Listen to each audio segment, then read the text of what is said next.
우리가 옆에 있는 지체를 볼 때에 주님을 보는 듯한 그런 마음으로 섬기시면 얼마나 아름다울까 그런 생각이 됩니다. 자, 오늘은요 이 확신반 제15과 불공평해 보이는 선택, 이 불공평해 보이는 선택에 대해서 함께 잠시 나누도록 하겠습니다. 암송 구절 있죠? 이 디모데후서 2장 10절 말씀인데요. 같이 한번 한 목소리로 합독해서 한번 읽어보겠습니다. 시작. 그러므로 내가 택함 받은 자들을 위하여 모든 것을 참음은 그들도 그리스도 예수 안에 있는 구원을 영원한 영광과 함께 받게 하려 함이라. 아멘. 자, 이 암송 구절에 보시면 딱 이 한 문구가 등장하죠. 바로 그러므로 내가 택함 받은 자들을 위하여. 택했다라는 표현이죠. 택함 받은 자들을 위하여 바울이 뭐한대요? 모든 것을 참겠대요. 지금은 막 세상 사람들과 같이 아무것도 알지 못하고 막 헤매이고 방탕하고 허랑방탕하게 그렇게 삶을 살아가지만 그들 중에 누군가는 택함을 받았다는 거예요. 세상 사람들 모습처럼 삶을 살아가지만 그들 속에 누군가는 죄악 가운데 거하며 살고 있지만 그들 가운데도 누군가는 택함 받은 자들이 있다는 거죠. 그래서 그들을 위해서 내가 모든 수고와 또 인내와 이런 참음을 기꺼이 감당하겠다라는 사도 바울의 고백을 우리가 볼 수 있습니다. 자, 이 불공평해 보이는 선택. 이 선택이라는 게 하나님께서 택했다는 게 어떻게 보면 우리의 인간의 눈으로 보면 어찌 이럴 수 있는가라는 불공평해 보이는 것 같은 느낌이 듭니다. 그러나 우리가 이따가 살펴보겠지만 하나님의 이 선택이 얼마나 공의롭고 정의로운가 우리가 확인할 수 있죠. 자, 이제 이 예화글로 들어가 보시면요, 우연이 아니라 선택이에요 라는 그런 들어가는 예화글이 있죠. 보시면 한 번은 유명한 성자 어거스틴이 하나님께 대하여 이 의문을 품게 되었습니다. 그런데 이 어거스틴이 해변길을 걸어갔죠. 근데 그 해변길에 걸어가다 보니까 어떤 작은 꼬마가 그 해변에서 앉아서 그 바닷물을 자기가 판 조그만한 구멍에다가 바닷물을 옮기는 거예요. 한참 이상하게 여기다가 얘야 도대체 뭐하고 있니? 지금 뭐하고 있어? 이렇게 물으니까 이 꼬마가 그렇게 대답하죠. 네, 이 큰 바다를요 여기다 옮기는 거예요. 이때 이 어거스틴이 탁 섬광처럼 깨닫게 되죠. 아, 그렇구나. 하나님의 이 무한하심에 대해서 나의 이 작은 가슴에다가 이걸 하나님의 이 무한하심을 담으려고 했구나. 인간의 이 어리석음, 인간의 이 유한한 존재임을 깨닫지 못하고 무한한 하나님을, 그 능력의 하나님을, 모든 것에 진리 되신 그 하나님을 내 가슴 속에 담는다. 참 어렵구나. 내 인간의 이성으로 이해할 수 없는 부분이 있구나. 그것을 깨닫게 되었습니다. 여러분, 이 불공평해 보이지만 하나님의 주권, 하나님의 이 주권이라는 게 로드십이잖아요. 마음대로 하는 권한이죠. 하나님의 이 권한 우리가 이해할 수 없습니다. 유한한 우리는 이해가 불가능하죠. 우리가 하나님의 계산법과 사람의 계산법을 우리가 잘 기억해야 됩니다.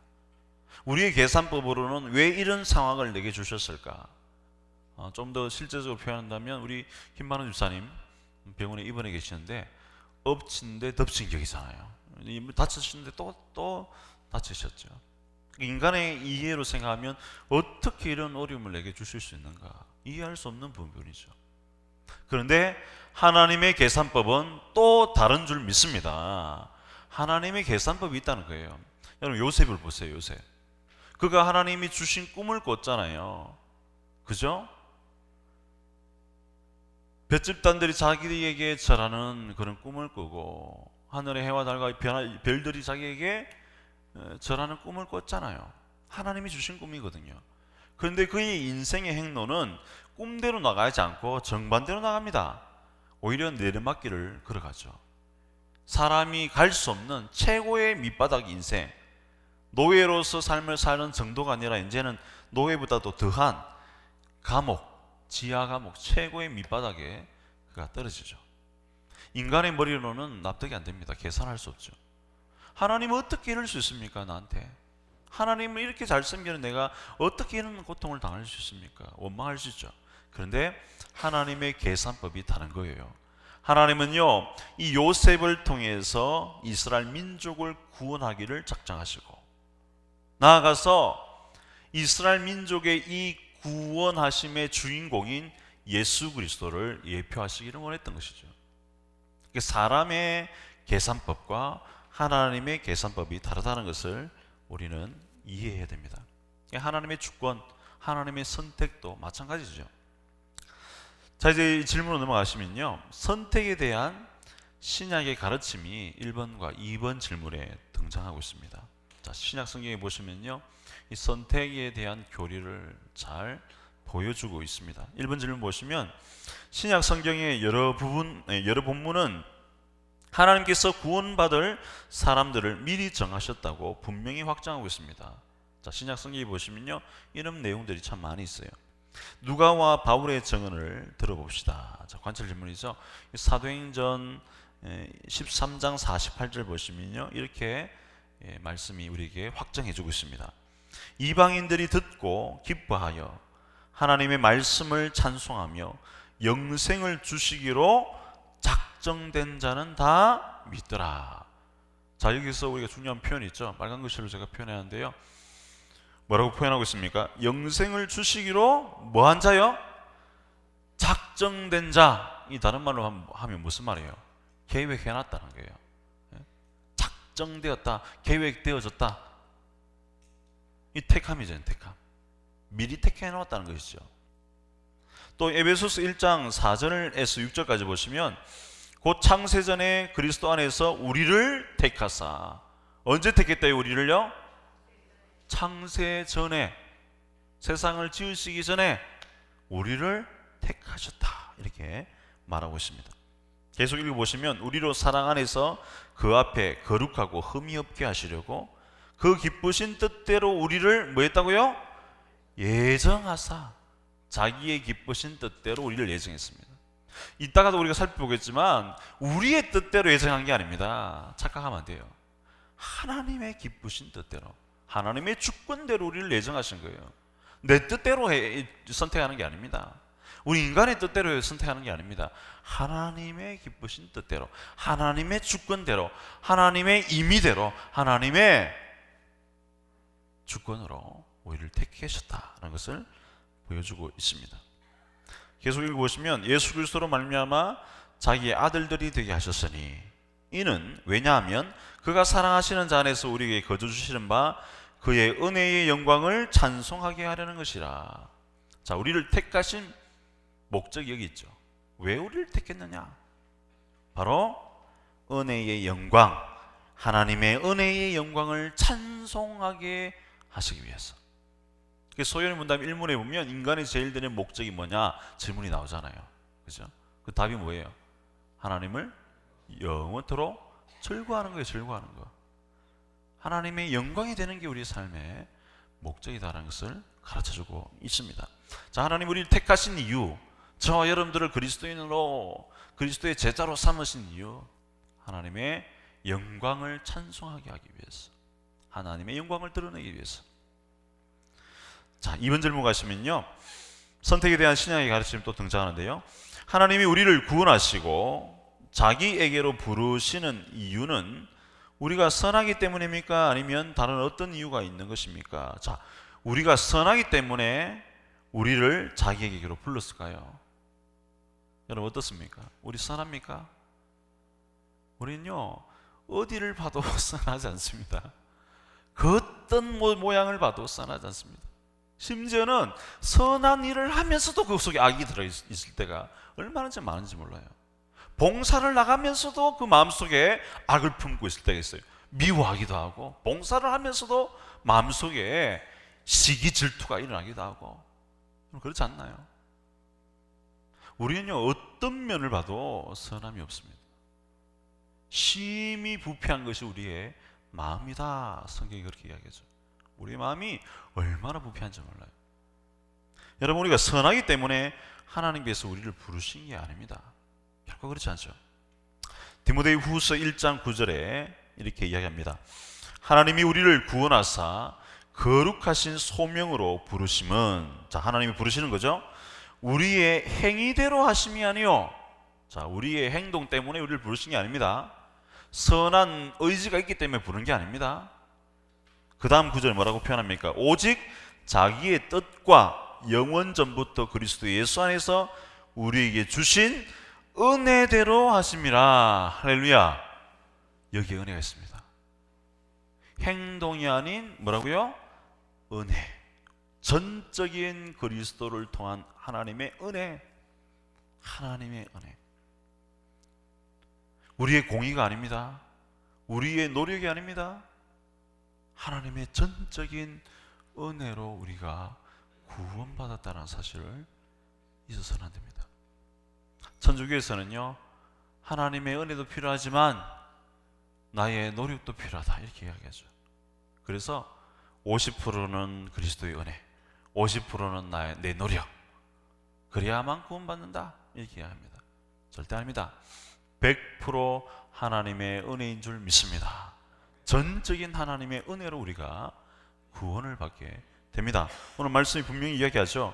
우리의 행위대로 하심이 아니요, 우리에게 주신 은혜대로 하심이라. 공의가 아니라 바로 은혜로 우리가 구원받게 됨을 가르쳐주고 있습니다. 전적인 하나님의 선택, 무조건적인 선택. 조건이 있는 게 아니에요. 무조건적으로 탁 지명하여 너를 불렀나니 너는 내 것이라 지명하여 부르는 거예요. 하나님의 전적인 은혜임을 우리가 잊어서는 안 됩니다. 이 사실을 우리가 양육생들에게 주지시키면 되겠습니다. 이제 3번 질문 넘어가시면요, 선택이 의미하는 게 도대체 뭐냐? 3번과 4번 질문에 나타나 있는데요, 선택이 도대체 뭘 의미하느냐? 이것을 우리에게 가르쳐주고 있습니다. 3번 질문 보시면, 이들 신약 성경 기자들은 선택 교리를 예수님을 믿는 모든 이들에게 주신 위로로 제시하는 경우가 많습니다. 자, 위로가 된대요. 이 선택이 위로의 개념을 가지고 있습니다. 우리는 이 사실에 주목할 필요가 있습니다. 그것은 어떤 위로를 줍니까? 자, 선택이라는 것이 하나님의 주권적인 행위, 이 선택이 우리에게 어떤 위로를 가져다 주는지 한번 살펴보겠는데요. 로마서 8장 28절, 우리가 잘 아는 말씀이죠. 같이 한번 우리 같이 합동해서 한번 같이 읽어보겠습니다. 시작. 우리가 알거니와 하나님을 사랑하는 자, 곧 그의 뜻대로 부르심을 입은 자들에게는 모든 것이 합력하여 선을 이루느니라. 아멘. 모든 것이 합력해서 선을 이룬다 표현하죠. 자, 밑에다가 한번 적어봤는데요, 믿음 불패, 이런 표현을 써봤습니다. 믿음 불패. 책도 나있죠. 믿음 불패라는 책도 있는데요, 믿음 불패, 어떤 경우에도 합력하여 하나님의 선을 이루어 가신다는 거예요. 완전한 승리가 주께 있습니다. 자, 하나님의 선택은요, 내가 너 선택했으니까 이제부터 네가 알아서 해, 이게 아닙니다. 하나님의 이 선택은요, 어디까지 이르게 하시냐면 구원에까지 이르게 하신 줄 믿습니다. 이 성도의 견인입니다. 성도의 견인. 끝까지 책임져 주신다는 거예요. 한번 선택해놓고 그 다음부터 네가 알아서 해, 이게 아닙니다. 선택하면요, 끝까지 가는 거예요. 끝까지 영원한 승리까지 하나님께서 뭐 하시는 거예요? 인도해 가신다는 겁니다. 그러니까 여러분, 얼마나 위로가 됩니까? 지금 조금 어려움이 다가와도, 내게 고통이 다가와도 요셉처럼 하나님께서 나의 인생의 해석자가 되십니다. 하나님이 여러분의 인생의 해석자가 되십니다. 하나님이 나와 함께 하십니다. 고난 중에, 고통 중에, 노예 생활 중에, 감옥 생활 중에 담대하게 외치는 거예요. 하나님이 함께 하시면 좌절이 아니라 소망이 우리에게 생기는 줄 믿습니다. 우리가 환난 중에도 기뻐하노니 환난은 인내를, 인내는 연단을, 연단은 뭘요? 소망을 이루는 줄 알미로다. 중요한 게 안다는 거예요. 뭘 안다는 거예요? 소망이 반드시, 완벽한 주 안에서의 승리가 반드시 내게 이른다는 것을 아는 거예요. 환난을 당해도 즐거워합니다. 그리스도인은. 왠 줄 아세요? 소망이 온다는 것을 알거든요. 완벽한 승리가 주어진다는 걸 알거든요. 이게 능력입니다. 저는 우리 제자 양육원 우리 모든 교사들이 이런 소망을 품는 인생이 되시기를 바랍니다. 이런 능력의 사람이 됐어요. 딴 게 능력이 아닙니다. 돈이 많아서 능력이 나타나는 게 아니고 권력을 가지고 있기 때문에 능력이 나타나는 게 아닙니다. 어떤 상황에서도 그 사람을 거꾸로 때릴 수 없는 마음의 평안과 기쁨과 마음에 넘쳐나는 이 소망, 이 사람이 능력의 사람이고 리더의 인생을 사는 사람인 줄 믿습니다. 그런 인물들이 다 되시길 바랍니다. 똑같이 어려움에 있어도 위로해 줄 수 있는 사람. 나도 힘들고 당신도 힘들지만 그래서 내 마음이 막 자포자기하고 그런 사람으로 머무는 것이 아니라 나도 힘들고 당신도 힘들지만 옆에 가서 괜찮아, 우리 함께 하잖아, 하나님 우리 함께 하고 있어, 같이 위로를 전해줄 수 있는 사람, 이 사람이요 능력의 사람입니다. 자, 이런 은혜가 있는 거예요. 또 보시면 요한복음 16장 33절에 제가 이렇게 적어놨죠. 세상에서는 너희가 환난을 당하나 담대하라, 내가 세상을 뭐 했다고요? 이겼노라. 이게 능력이에요. 능력. 우리 보고요 담대하라요. 담대하라. 왠지 아세요? 내가 우리 주님이 세상을 이겼노라. 승리를 우리에게 안겨주신 줄 믿습니다. 완벽한 승리를 우리에게 이양해 주셨어요. 걱정할 필요가 없습니다. 그러니까 위로가 되는 거예요. 어떤 환경 속에서도 하나님의 이 선택하심이, 우와, 하나님의 이 선택하심이 나를 끝까지 인도해 가시는구나, 이걸 말씀을 통해서 우리에게 위로해 주고 있습니다. 세상에서 내가 환난을 당하나 담대하라, 내가 세상을 이겼노라. 너희들도 세상을 이기게 될 것이다. 반드시 이긴다. 이 약속을 우리에게 허락해 주고 있습니다. 그러니까 얼마나 위로가 됩니까? 자, 이 선택은요 우리에게 위로를 전해주는 그런 메시지입니다. 자, 4번 넘어가시면요 이 선택이 의미하는 거 두 번째 질문이 있죠. 이 선택의 진리를 깨달았다고 해서 복음 전도하는 일을 하찮게 생각할 수 있습니까? 아니면 오히려 복음 전도하는 일에 큰 동기부여가 됩니까? 자, 여러분, 이 선택의 교리, 선택의 진리를 깨달았다고 해서 복음 전도 하찮게 여기면 될까요? 안 될까요? 하찮게 여기면 안 되죠. 당연히 안 되는 거죠. 선택 하나님이 하시는 거니까 나는 손 놓고 가만히 있어도 되겠네요. 하나님이 선택해 있어서 하나님이 인도해 가시니까 그 저는 가만히 있으면 자연스럽게 예정된 분들, 선택된 분들은 다 뭐 하나님이 인도해 주시겠네요. 수동적인 생각을 가질 수 있죠. 그런데 그게 아닙니다. 오히려 복음 전도하는 일에 큰 동기부여를 우리에게 가져다 줍니다. 자, 디모데후서 2장 10절 보시면, 그러므로 내가 택함 받은 자들을 위하여 모든 것을 참음은 그들도 그리스도 예수 안에 있는 구원을 영원한 영광과 함께 받게 하려 함이라. 자, 택함 받은 자들을 위해서 바울이요 모든 것을 참겠대요. 수모도 참고 모욕도 참고 고난도 참고 모든 이 어려움을 참아내면서 복음을 계속 전가하겠대요. 계속해서 복음을 전가하는 가운데에 기필코 하나님의 그 선택하신 사람이 들음에서 믿음이 나오니까 그 내가 복음을 외칠 때에 그들 속에 하나님이 택하신 백성들이 살아나게 되는 것을 이 사도 바울이 이야기하고 있습니다.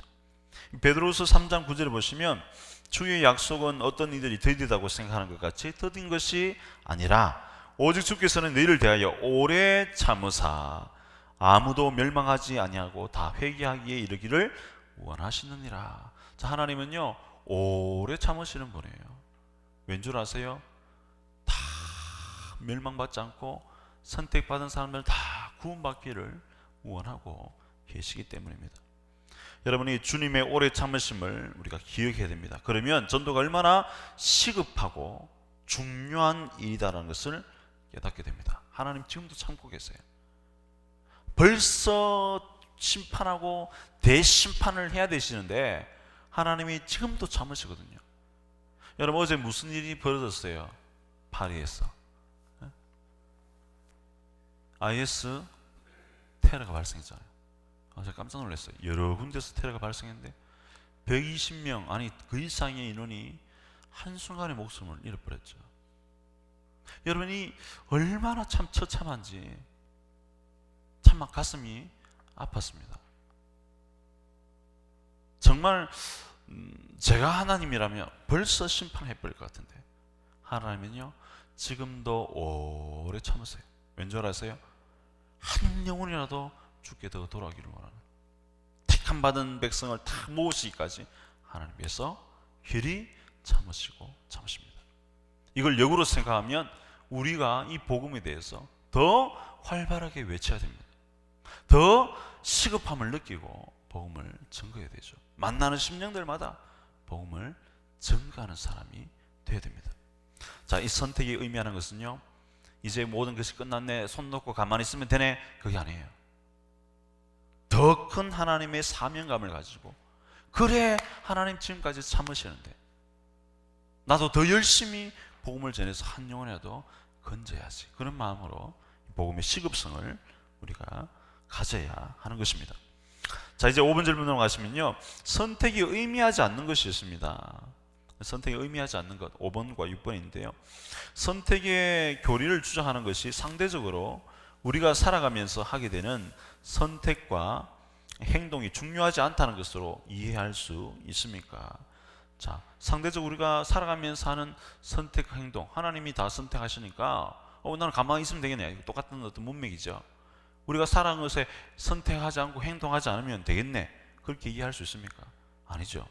이 계시록 22장 17절에 보시면요 성령과 신부가 말씀하시기를 오라 하시는도다. 제가 빨간 글씨로 오라 하시는도다 적어놨죠. 또 보시면 듣는 자도 오라 할 것이요 목마른 자도 올 것이요 또 원하는 자는 값없이 생명수를 받으라 하시더라. 자, 오라 하는도다. 자, 누구의 노력이 필요하다는 거예요? 우리의 노력이 필요하다는 겁니다. 가만히 있으면 되는 게 아니에요. 뭐 해야 됩니까? 가야 됩니다. 주님께로 나가야 됩니다. 하나님 앞으로 나가야 됩니다. 우리의 수고와 우리의 노력이 필요하다는 것, 의지적인 행동들이 필요하다는 것을 가르쳐주고 있죠. 또 요한복음 3장 18절에 보시면 그를 믿는 자는 심판을 받지 않는 것이요 믿지 아니하는 자는 하나님의 독생자의 이름을 믿지 아니함으로 벌써 심판을 받은 것이라. 자, 믿는 자라는 이 표현, 믿는 것조차도 물론 하나님이 우리에게 선물로 주시지만 듣는 자리에 나올 때의 믿음이 주는 거죠. 안 듣는데 어떻게 깨닫게 되겠어요? 의지적인 노력들이 우리에게 필요함을 가르쳐주고 있습니다. 몇 주 전에 새생명 축제 주일을 가졌는데요 성도 사람들을 데리고 와서 은혜의 자리에 앉혀놓는 작업이 필요합니다. 그들이 자신의 발을 옮겨서 성전의 뜰에 들어와야 됩니다. 그래야지 뭘 듣습니까? 하나님의 메시지를 듣고 복음을 듣고 예수 그리스도를 듣게 되죠. 그래서 믿음이 주어지게 됩니다. 제가 그래서 밑에다가 적어놨는데요 100%의 하나님의 은혜로 우리는 구원받습니다.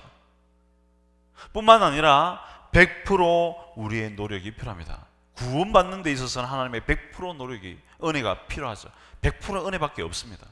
그러나 그 은혜를 받고 살아가는 우리들은요 100%의 노력을 해야 되는 삶을 살아야 됩니다. 이것이 성경의 원리입니다. 믿음과 행함이라는 것은 따로 떼어놓고 볼 수 있는 부분이 아닙니다. 믿는 자는 반드시 행동이 따르게 됩니다. 믿음이 따르면 반드시 행함이 따르게 되는 것이죠. 하나님의 은혜로 우리가 구원받게 된 인생, 그 은혜의 감격에서 우리의 100%의 노력과 헌신이 필요하다는 것을 알려주고 있죠. 자, 골로새서 1장 29절에 보시면요 이런 표현을 쓰고 있습니다. 우리 담임 목사님도 한번 언급했었는데요 나도 내 속에 능력으로 역사하는 이의 역사를 따라 힘을 다하여 수고하노라. 자, 보세요. 나도 내 속에 능력으로 역사하는 이건 누구예요? 성령 하나님이시죠. 성령 하나님은요 우리에게 은혜를 주시는 분이에요. 그러나 이 은혜만 있다고 되는 게 아니에요. 우리의 뭐가 필요한 거예요? 노력이 필요한 것이죠. 이 은혜만 있고 가만히 노력하지 않으면 아무것도 이룰 수 없어요. 그러나 이 은혜의 수고를 따라서 역시 우리도 동일하게 그의 역사를 따라 힘을 다하여 수고해야 됩니다. 100% 하나님의 은혜로 우리가 구원받았다면 그 은혜에 의하여 100% 우리의 노력과 수고가 반드시 뒤따라야 함을 우리에게 가르쳐 줍니다. 자, 농부예화라고 적어놨는데요. 농부예화. 여러분, 농부가 하는 역할이 있고 하나님이 우리에게 주시는 역할이 있습니다. 물론 하나님이 우주 만물의 모든 자연 만물을 다 이렇게 세우시는 분이시죠. 여러분 한번 원리를 생각해 보세요. 하늘에 해를 쨍쨍하게 비춰주시는 분이 하나님이시죠. 하늘에서 비를 내려주시는 분이 하나님이시죠. 이건 인간의 노력으로 되는 게 아니에요. 하나님이 주시는 은혜예요. 그죠? 그렇다고 해서 밭에 있는 농작물들이 막 자랍니까? 아니죠. 우리가 해야 될 노력이 있어요. 밭을 기경해야 되고요, 씨를 뿌리는 수고를 해야 되고요, 그것을 일일이 김 매는 작업들을 해줘야 되고요, 일일이 그것을 돌보고 영양분을 제공해 주는 것을 우리가 해줘야 되는 거예요. 그럴 때에 아름다운 열매들이 맺히게 되는 것입니다. 하나님의 100% 하나님의 은혜, 그로 말미암아 우리의 100% 인간의 수고가 반드시 필요하다는 것을 여러분들이 가르치시면 되겠습니다.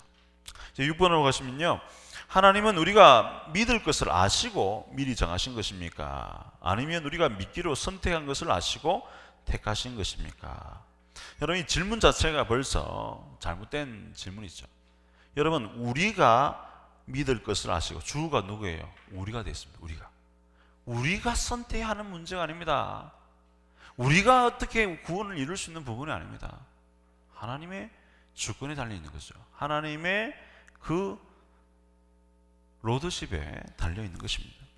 로마서 8장 29절에 보시면 하나님이 미리 아신 자들을 또한 그 아들의 형상을 본받게 하기 위하여 미리 정하셨으니 이는 그로 많은 형제 중에서 맏아들이 되게 하려 하심이니라.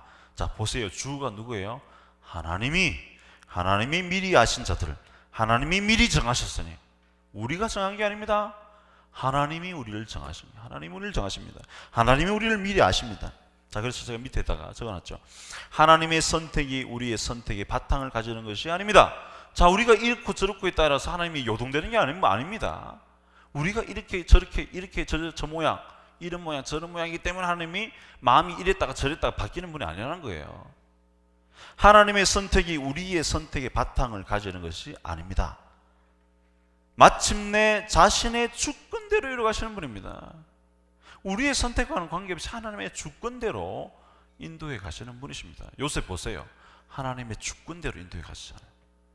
요셉이 의지가 바랬는 게 뭐 있습니까? 아무것도 없어요. 단순히 하나님을 의지한 것뿐이죠. 하나님의 주권대로, 하나님의 선택대로 하나님이 인도해 가십니다. 개미 예화, 개미를 이렇게 통 속에다가 집어넣고요, 여기다 목적지를 정해주고 개미를 딱 출발시킵니다. 그럼 개미가 자기 마음대로 막 가겠죠. 그런데 중간중간에 누가 개입하시냐면 정도로 안 가고 다른 길로 갈지라도 하나님의 손이 막으시는 거예요. 이렇게. 그럼 개미는 벽에 부딪히니까 다시 방향을 틀겠죠. 그렇게 해서 하나님이 인도해 가시는 거예요. 하나님의 주권대로. 하나님의 마음대로 개미를 인도해 가시는 거예요. 방향을 틀어가면서 다 인도해 가시는 거예요. 하나님. 그래서 로마서 8장 28절의 말씀처럼 모든 것이 합력해서 선을 만들어 가시는 거예요. 우리가 볼 때는 야, 이거 망한 건데 이렇게 생각하지만은 하나님은 그것조차도 하나님의 선하신 주권대로 인도해 가십니다. 그 모든 것이라는 말을 표현할 때 이 모든 것에서는 좋은 것도 있지만 나쁜 것도 있는 거예요. 기쁜 일도 있지만 슬픔 일도 포함된 거예요. 소망의 일도 포함되어 있지만 좌절의 일도 포함된 게 모든 것이라는 표현입니다. 모든 것이 합력해서 하나님의 뜻대로 인도해 가십니다. 선하신 하나님, 그 선하신 하나님의 뜻대로 나아가게 되는 것이죠. 여러분, 주어가 우리가 아닙니다. 우리가 뭔가를 선택했고 이렇기 때문에 뭐 이루어지는 게 아닙니다. 하나님이 미리 아신 자들을 하나님께서 미리 정하셨어요. 주어가 하나님 되심을 여러분들이 설명하시면 되겠습니다. 자, 이제 7번 질문 넘어가시면요, 우리는 진정으로 자유로운가? 믿지 않는 사람들, 하나님의 선택, 즉 택함을 받지 못한 이들은 어떻게 됩니까? 자, 여러분, 택함 받지 못한 사람들, 우리가 이 선택 교리를 본다면 택함 받지 못한 자들이 있다는 것을 알게 되겠죠. 이 사람들 어떻게 되는가? 말씀을 이게 잘 표현해 주고 있는데 있는데요. 요한복음 8장 43절과 44절에 보시면 제가 빨간 글씨로 적어놨죠. 진리에 서지 못하고, 진리에 서지 못한대요. 진리. 정도에 있지 못한다는 거예요. 정도가 아닌 외도로 나간다는 거예요. 정도가 아닌 외도에 있다는 겁니다. 정도는 천국이지만 외도는 어디예요? 지옥입니다. 제가 지난번에 설명했죠. 하마르티아라는 이 죄라는 단어가 관역을 향해서 화살이 쫙 날아가서 관역에 딱 꽂혀야지. 이게 정도예요. 정도. 하나님의 뜻대로 쫙 가서 하나님의 목적인 뜻, 하나님의 뜻을 이루는데 탁 꽂혀야 이게 정도예요. 이게 죄입니다. 근데 이 목적에서, 이 관역에서 쭉 빗나가면요, 이게 죄예요. 죄. 관역에서 빗나간 게 죄예요. 죄. 죄의 삭은 뭐예요? 사망입니다. 사망. 영원한 죽음, 지옥이죠. 또 보시면 요한복음 5장 40절, 그러나 너희가 영생을 얻기 위하여 내게 오기를 원하지 아니하는도다. 자, 영생을 얻기 위해서는 누구한테 가야 돼요? 예수님께 나가야 됩니다. 안 나가는 거예요. 원하지 않는데. 그럼 영생의 반대말은 뭐예요? 천국의 반대말은 지옥이죠. 지옥에서 죽지 않는 인생을 사는 거죠. 영원한 고통 속에 처하게 됨을 언급합니다. 자, 하나님의 선택, 택함을 받지 못한 자들의 결말은 지옥입니다. 제가 밑에다 적었죠. 마가복음 9장 49절, 사람마다 불로써 소금 치듯함을 받으리라. 이게 택함 받지 못한 사람의 인생의 결말입니다. 자, 8번 보시면 하나님은 진실로 공평하신가? 네, 공평하시죠. 만약 선택 교리가 맞다면 하나님은 진정으로 공평하신 분이라는 반론에 대해 어떻게 답할 것입니까? 자, 베드로서 2장 4절 보시면 하나님이 범죄한 천사들을 용서하지 아니하시고 지옥에 던져. 자, 하나님은요 반드시 범죄, 이 죄를 짓는 것에 대해서는 공의로 심판하시는 분이에요. 공평하신 분이에요. 반드시 심판의 자리에 처하게 만드십니다. 또 로마서 9장 19절에서 21절 보시면 혹 내가 내게 말하기를 그러면 하나님이 어찌하여 허물을 하시느냐, 누가 그 뜻을 대적하느냐 하리니 이 사람아 내가 누구에게 감히 하나님께 반문하느냐, 지음을 받은 물건이 지은 자에게 어찌 나를 이같이 만들었느냐 말하겠느냐, 토기장이가 진흙 한 덩이로 하나는 귀 쓸 것을 하나는 천이 쓸 그릇을 만들 권한이 없느냐. 여러분, 주인 마음에 달린 거예요. 천한 그릇은 천한 그릇대로 쓰임받기 위해서 만들어진 거고, 귀한 그릇은 귀한 그릇으로 쓰임받기 위해서 주인이 만든 거예요. 거기에 대해서 천한 그릇이 나는 왜 이렇게 만들었습니까? 하는 게 원망할 수 있습니까? 없습니다. 5달란트 준 사람과 1달란트 받은 사람, 우리의 눈을 보면 하나님 이렇게 불공평하시냐? 아니죠. 하나님 공평하신 분이에요. 그 사람에게 맞게끔 달란트를 주신 거예요. 그래서 그것을 통해서 하나님께서 영광 받으시기를 원하시는 거예요. 1달란트 받은 사람이 10달란트 남기기를 원치 않았어요. 물론 많이 남기면 좋겠지만 1달란트 받은 사람은 자신에게 주어진 그 1달란트의 재능으로 1달란트를 더 남기는 인생을 살면 되는 거예요. 그러면 그에 따른 똑같은 하나님 나라에서 대우를 받습니다. 공평하신 분이에요. 반드시 공의로 하나님은 심판하십니다. 정말 공의에 잣대면 우리 구원은 취소될 수밖에 없습니다. 전적인 하나님의 은혜로 말미암아 우리가 구원받게 되었다는 것을 우리가 알아야 됩니다. 우리는 구원받을 요지가 하나도 없는 분들이에요. 그런데 예수 그리스도의 보혈의 피값으로 우리를 구원시켜 주셨습니다. 하나님의 공의가 어디에 임했습니까? 예수 그리스도에게 임했습니다. 우리를 대신해서 십자가에 죽는 죄값을 치르도록 만드셨죠. 자, 이제 마지막 이 예화를 보시면요, 성경적 선택을 믿으라. 이 조난당한 사람의 절규 앞에 모하메드 교도와 그리스도인의 차이점을 우리에게 보여주고 있습니다. 자, 모하메드 교도는요, 전능하신 신이 저 사람을 구원하기로 작정했다면 저가 살아날 것입니다, 이렇게 말하고 돕지 않았습니다. 그러나 그리스도인은 어떻게 대처했습니까? 하나님께서 나로 하여금 저 사람을 구원하도록 예정하실지도 몰라, 그러면서 팔을 걷어붙이고 물에 뛰어들어서 조난당한 사람을 구원해냈습니다. 자, 한 사람은 역사적 현실에 수동적인 태도로 방관자의 입장을 취하였고, 자, 모하메드 교도는요 방관자의 입장을 취했습니다. 하나님이 선택했다라면 두 사람 살아나겠지, 살아날 것으로 선택됐다면 살아나겠지, 방관해버린 거예요. 그러나 그리스도인은 어떻습니까? 적극적으로, 능동적으로 역사적 현실의 문제에 뛰어듭니다. 자, 성경적 애정론은 여러분 전자가 아닙니다, 후자를 의미하고 있습니다. 좀 전에도 우리가 나눴지만은 100% 하나님의 은혜를 인정하고 그에 반하여 100% 우리의 노력을 하는 인생, 그것이 바로 그리스도인의 애정을, 그리스도인의 삶의 모습입니다. 예정론을 믿는 그리스도인의 삶의 모습입니다. 이 사실을 알고 오늘 또 우리가 말씀으로 우리 훈련생들, 양육생들과 또 시간을 나눌 때에 말씀을 나누시면 감사하겠습니다. 우리 한번 기도하겠습니다. 하나님 감사합니다. 너무나도 부족하고 연약한 우리들을 선택해 주셔서 하나님의 친백성 삼아 주심을 감사합니다. 하나님, 우리가 선택을 받은 것은 우리가 뭔가 잘났기 때문에, 우리의 행동과 우리의 노력이 있기 때문에 선택을 받은 것이 아니라 전적인 하나님의 주권과 은혜와 긍휼로 우리가 선택받은 줄 믿습니다.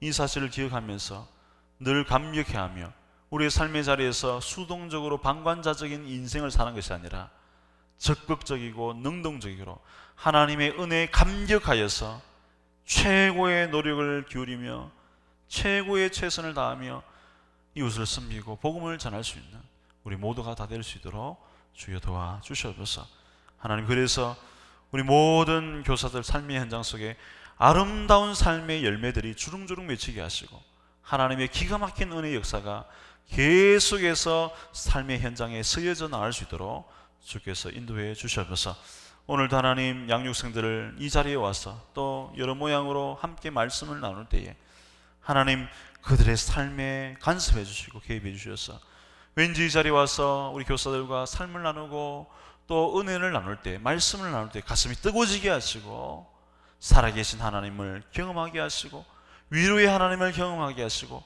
모든 것이 합력하여 선을 이루시는 그 하나님을 체험할 수 있는 우리 모든 교사와 양육생들이 다 되게 도와주셔서 하나님께서 온전히 함께하여 주실 줄 믿고 이 모든 말씀 살아계시는 예수님의 이름으로 간절히 기도드리옵나이다. 아멘. 우리 다 함께 수고하셨습니다. 박수로 마무리하겠습니다.